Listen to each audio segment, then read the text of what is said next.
เป็นอะไรเป็นไงดีใจดีใจละเลยโอ้เสียงดังเนาะเลยอืออกมมาทางใดถึงนี่บ่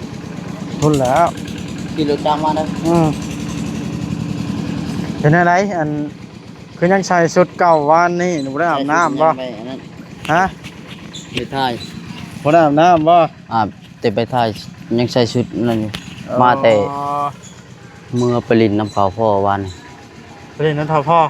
เลยอ้าวพ่อเจ้ายังอยู่บ่เลยนะยังเราเมื่อบ้านเราเออไปพ้นสว่างป้าไปนั่งอยู่เตียงปะเตียงบ่ดังว่าสิย่างไปเอาน้ำนะไปอาบน้ไปเอาน้ำกินำ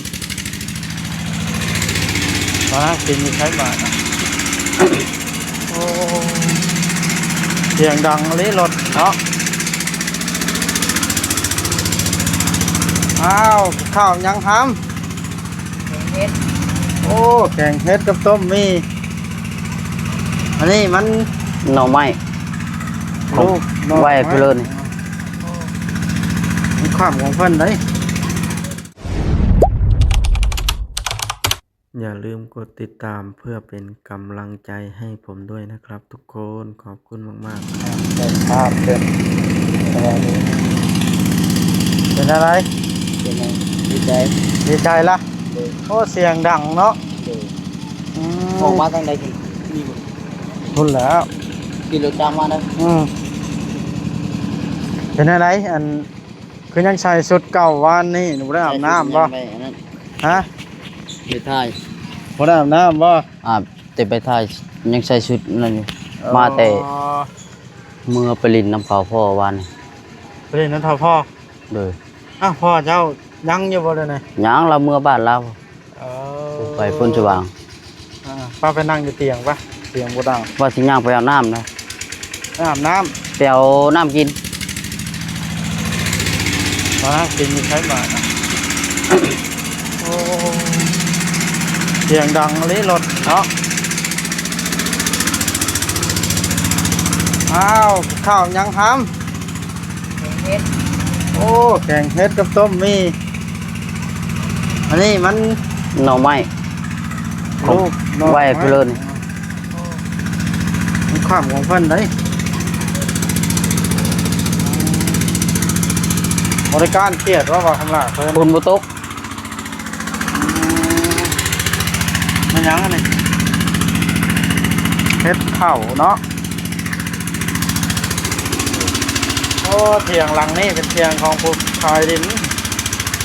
คนบุตกแล้วคืนนี่เนาะเลยหมดข้อกับซุปทั้งว่าสิเมื่อย่างไปเอาน้ำบนเปอร์เซ็นต์ชื่อมาไว้มีรถแท็กว่าน้ำปิดตุกใหญ่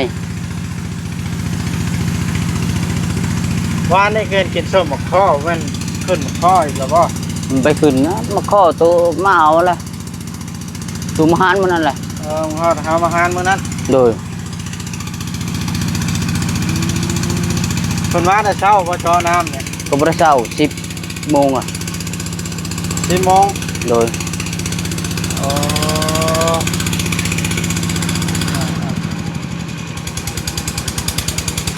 ไปสิไปเบิ่งคนจอน้ำกันเล็กๆจักหน่อย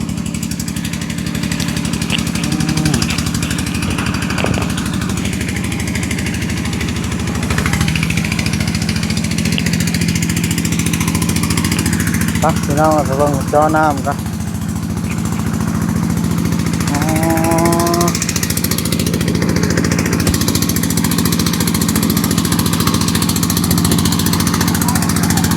เสียงดังกระดังแท้พี่น้องเลยยอมรับในการเสียงดังใช่ท่านบุกเป็นเพื่อละ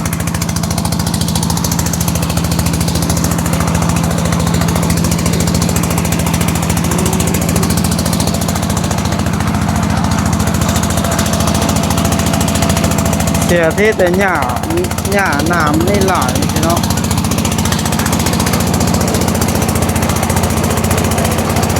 จนเป็นต้น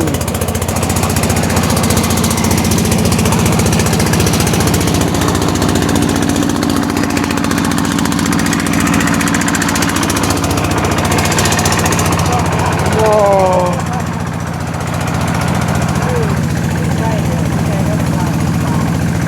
ำลายขนาดเนาะ โอ้ลายมันลบง่ายมันเป็นเงา มันดินอ่อนเนาะ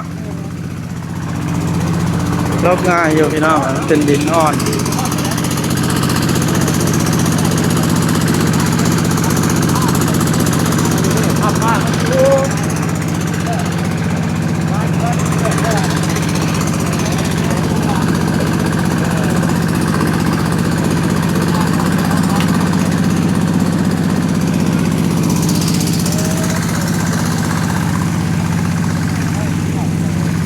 นี่เราพี่น้องเลย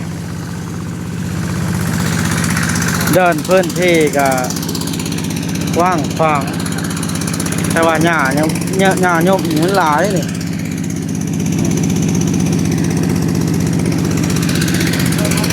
โอ้ยสวัสดียังมาหาปลาแซนกันหาเขามาฮอด นี่คือพิษหน้าพิษตาบัดนี้ โอ้ยเจ็บศพ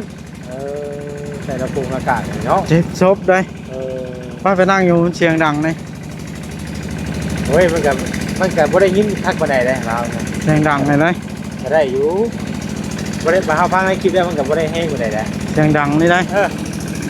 ตัดดูไปค่อยสิไปนั่งพูดได้จังหวะว่ากันกินข้าวหิวข้าวอยู่นี่ โอ้ ทางนี้บ่หิวแต่ว่าเฮาหิวกว่านี้น่ะ ซื้อหยังมาซื้อสร้างเจาะน้ำกินเนี่ยนะ ปิ้งปลาอะไรกันครับปิ้งไก่ เออ ว่าสิซื้อหมูหุ้งว่าสิซื้อตามมาหน่อยใช่ป่ะมัน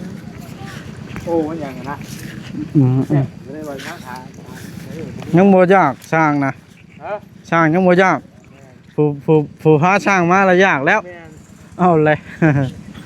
คือว่าแล้วนั้น โอ้ยเสียงดังแฮงความล่าย้ายมานี่กับเพื่อนบ้านแล้วลายอยู่เนาะนี่หลังนั้นก็ได้หลังนั้นก็มีคนหลังอยู่หันก็มีคนนี่แล้วเฮือนปูนหลังนี้ก็ยังบ่ทันมีคนพี่น้องเอ้ยว่าเพิ่น ไอ้ หา ผมมีคนนั่งอยู่นี่3-4คนยังว่าผมมีคน อ้าวเจ้าบ่ได้นั่งในเฮือนใด ว่านี่ เจ้าบ่ได้อยู่ในเฮือนใดข่อยเว้าในเฮือนหลังนี้เนาะฟังคักได้กว่าให้เจ้าก็ได้ คือว่าอยู่ข้างเฮือนหลังนี่แต่ยังบ่มีคนเพราะว่า บอกว่าฟัง ไอ้นั่งอยู่นี่ แสดงว่าฟังบ่คักแล้วเอาเพียงเฮ็ดหยังกันน่ะสิลูก เห็นแล้วอยู่บ่มืดตื้ออยู่ก็ได้ คอยนุ่มมือสบายดีแต่ย่างเข้ามาพุ่น หักลืมเบิ่งใช่บ่ จังเจ้าของเพิ่นลืมเบิ่งซิ อ๋อบ้านท้ายบ่จักคลิปแล้วนี่ โตคิดไปแล้วเสียงหลังให้บ่จังถ่ายตัวน้ำให้เนาะ มันแนวนี้แล้วได้ถ่ายจอน้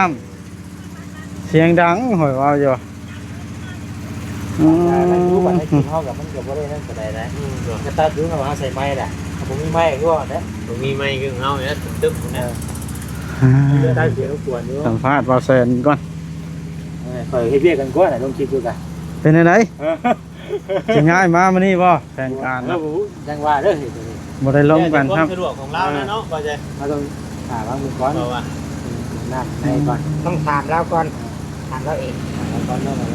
มาบ่อยๆอยู่นี่แหละเนาะ คือว่าใช้เพิ่นเมื่อเอาน้ำบ่ น้ำข่อยซื้อมาแล้วก็เอามาบ่ได้ข่อยอยู่วันว่าไม่อยู่ได้กินมากก็เต็มเลย เอ๋อ น้ำกินข่อยซื้อมาในรถน่ะนะน้ำทุกใหญ่ บ่มาบ่กิน เสียงกล้าไปเจอ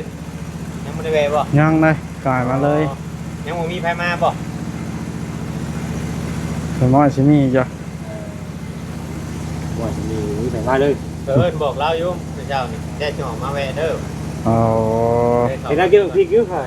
ฮะเอาไว้อ่านได้เราเก็บพริกเลยอ๋อเก็บพริก ที่ไหนรถมาฮอดแต่เช้าบ่ นี่นะประมาณมื้อเช้าเพิ่นได้หรอแต่9:00 นนี่แหละ เดี๋ยวนี้ก็เที่ยงเนาะหากระ2 ชั่วโมง3 ชั่วโมง ประมาณตอนแรงพุ่นแหละพุ่นแล้วช่วงบ่ายแล้วตอน3 โมงพุ่นแหละ กูเทื่อติ ค่ำนะโอ้มันช่างจะ เดี๋ยวนี้เป็นไงเนาะนี้เป็นไงก็นั่นเนาะเพราะว่าเดี๋ยวนี้มันโมเมนต์ธรรมชาติส่วนลายสร้างอยู่นี่แหละไปจ่ออยู่บ้านคนซิมน่ะเสียมหักคาเลยวะจ่อให้รุ่นน้อยตอนน่ะเสียมหักคาบ้าให้เสียมมันเลย คือของบ่นะ บอสมันดื่มกันกินมาขลัง กินแฮะกินแกง กิน หินแห่หินแทง เป็นนั้นบ่ได้ชวนบ่จ้อยบ่เด้อนี่ เราบอกมาถามโทรถามเจ้านี่คือว่าเจ้าเข้าไปฟังนำกันให้ เดี๋ยว ผม ค่อยว่าจังนอนแฮงเนาะเจ้า มันเพื่อนแฮง อืมอืม มันเพื่อนแฮงฝนตกอยู่บ้านยังตกอยู่มาออกมาฮอดเชนูแล้วฝนยังอย่าตก เอาซั่นน่ะ เพื่อนมีแต่ว่าพัก ข่อย เที่ยง ก็คิดว่าเบิ่งว่าข่อยเฮาบ่ได้นั่นคิดว่าข่อยสิไปป้านกันหน้าบ่ได้มื้อนี้น่ะ มัน คือชิดเป็นแล่นลงไปชูแล้วก็เลยออกมา เอา ฝนตกจากไปว่าสิได้ออกมา มันตกได้อยู่บ้านเจ้าเนาะถ้ามาทางนี้มันแห้งเนาะ แม่นเป็นเล่นไปชวนรถออกอยู่บ่ว่าอย่าออกก็ออกรถออกมาเลยบ่ได้อันเตรียมหยังบ่ได้นั่นนี่เลย อืมคันซั่นคลิปนี้ก็จบก่อนมัน จบเลย มันนั้นมันเสียงดังกันอยู่ไปถ่ายนะหั่นก็ได้ แต่ยาวเลยเนาะ แม่น เอา เดี๋ยว ลงคลิป รอกินข้าวกินน้ำจังว่ากันจังถ่ายให้เบิ่งเนาะ โ